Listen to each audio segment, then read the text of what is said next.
Welcome to the channel. On this video I'm going to show you guys very simple steps how to protect your privacy in Google Chrome, and by doing that you have to delete all of your browsing history, browsing data, etc.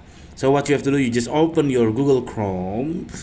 It's very easy to do. You just open the triple dot on the upper, and then you can see the option of clear browsing data. Just click on that one, and then if you want to click very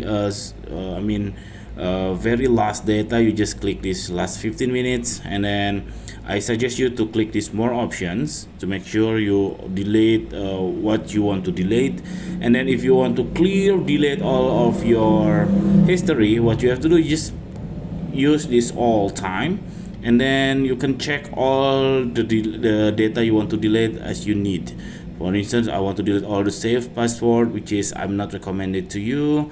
So it's just your preference. You just check all you want to delete: browsing only, cookies only, cache, image only, etc, etc. Okay, that's it. It's very simple tutorial. I hope it's helpful for you. If it's, please subscribe our channel. Thank you for watching, guys. Bye bye.